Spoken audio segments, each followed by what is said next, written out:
Fondé en 1982, Electronic Arts est aujourd'hui l'un des poids lourds du jeu vidéo third party. Mais à quel moment la société créée par Trip Hawkins a-t-elle commencé à devenir le mastodonte que l'on connaît ? Cette ascension, elle la doit en grande partie à un jeu nommé Desert Strike.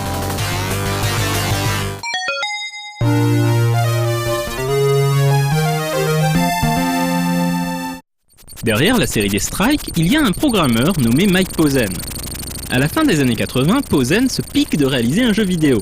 Inspiré par le classique Choplifter, il imagine un jeu dans lequel le joueur piloterait un hélicoptère et devrait sauver des prisonniers de guerre. Il développe un système de contrôle dans un environnement en 3D isométrique qui émulerait les sensations de pilotage d'un véritable hélicoptère. Réunissant autour de lui une petite équipe, Posen pose les bases de ce qui deviendra Desert Strike. Originellement, le jeu aurait dû avoir pour cadre la guerre du Liban. Mais alors que le jeu était en développement, la guerre du Golfe éclata. Electronic Arts décide alors de changer l'histoire du jeu pour qu'il se déroule dans le Golfe. Ce caractère opportuniste sera souvent montré du doigt par les détracteurs du jeu.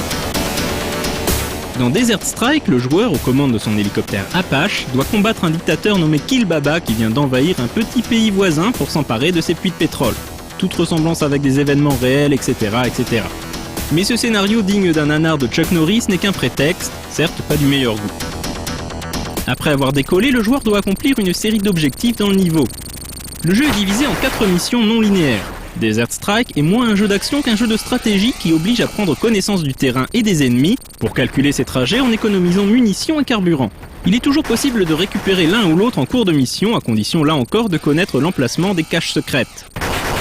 Au fil des missions, le joueur devra bombarder des bâtiments, sauver des prisonniers, capturer des scientifiques ou encore détruire les armées ennemies. Pas très facile mais addictif, Desert Strike sera un énorme succès pour Electronic Arts, la plus grosse vente de l'éditeur depuis sa création. Ce succès, initialement sur Mega Drive, débouchera sur le portage du jeu sur à peu près toutes les machines de jeu de l'époque.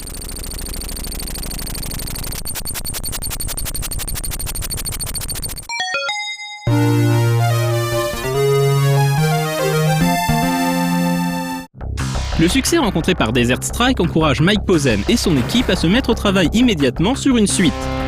Après le désert, c'est cette fois-ci la jungle qui sera le théâtre des opérations.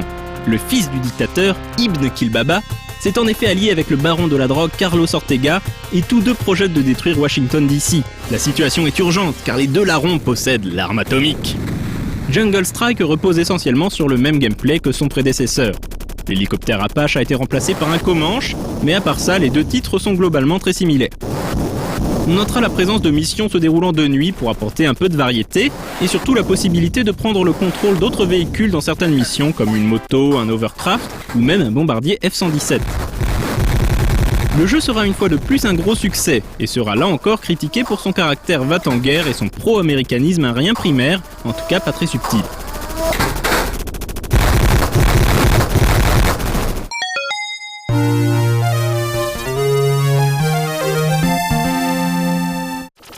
Encore un an plus tard, la série Strike revient pour un ultime épisode sur console 16 bits.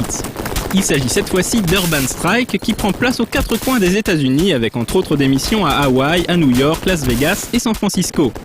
Le méchant de service de cet épisode est Asher Malone, un magnat des médias mondiaux qui en l'an 2001 a décidé de prendre le contrôle du pays avec son armée privée. Cette fois-ci, c'est aux commandes d'un hélicoptère mohican que le joueur va devoir défendre la vérité, la justice et le style de vie américain. Le scénario tente une figure à haut risque en proposant un twist. Tadam! C'est ainsi que l'on découvre que Malone n'est en réalité nul autre que Carlos Ortega, le trafiquant de drogue de Jungle Strike. Mais là encore, l'histoire du jeu est bien difficile à prendre au sérieux. A noter toutefois qu'un des événements majeurs du jeu fait rétrospectivement froid dans le dos. En effet, à un moment clé de l'intrigue, le grand méchant lance une attaque terroriste contre le World Trade Center.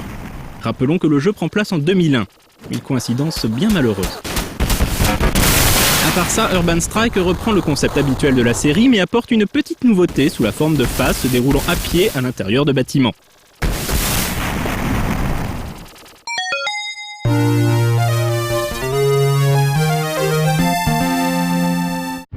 Electronic Arts décide de rebooter la série Strike sur console 32 bits avec Soviet Strike.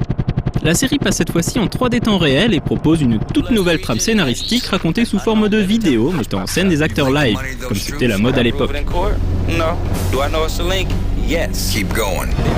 Le joueur travaille désormais pour une organisation secrète baptisée Strike, dont la mission est de stopper les plans d'Ouri Vatsisnov, un ancien leader du KGB qui tente de ressusciter la puissance soviétique. Il faut bien admettre que le passage à la 3D donne un certain coup de fouet au gameplay de la série Strike. Le jeu perd un peu de son côté stratégique pour se recentrer davantage sur l'action. Il en résulte un jeu un peu plus facile que les épisodes précédents, mais aussi plus simple à prendre en main et aussi plus fun et plus dynamique. Comme un témoignage de cette nouvelle orientation, Soviet Strike est le premier épisode de la série à proposer de la musique pendant les niveaux.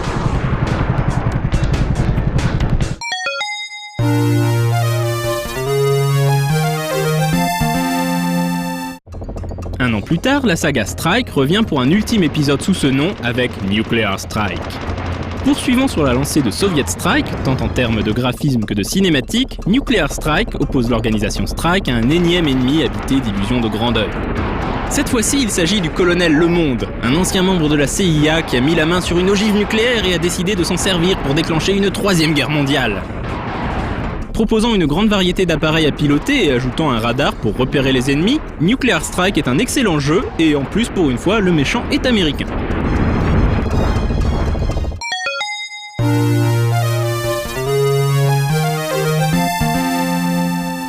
À la fin de Nuclear Strike, les développeurs annonçaient déjà le prochain épisode sous le nom Future Strike. Finalement, Electronic Arts décidera de faire de Future Strike un jeu indépendant qui sortira donc sous le titre Future Cop. Il faut dire que même si les similitudes de gameplay avec les précédents épisodes de Strike sont assez évidentes, le jeu ne place plus le joueur aux commandes d'un hélico, mais d'un mecha qui pourrait tout à fait sortir de Battletech. Le joueur est donc un flic de choc chargé de reprendre le contrôle de Los Angeles à l'aide de son mecha de combat, le X-1 Alpha. Non content d'être une incroyable machine de guerre, le mecha peut également se transformer en véhicule capable de se déplacer plus rapidement. Passé un peu inaperçu au moment de sa sortie, Future Cop est néanmoins l'un des meilleurs jeux d'action de son époque et proposait même un mode coopératif.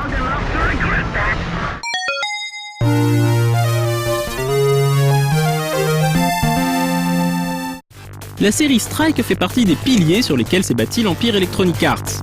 Si le thème choisi peut faire grincer les dents, surtout dans les premiers épisodes, il n'en reste pas moins des classiques indémodables du jeu d'action.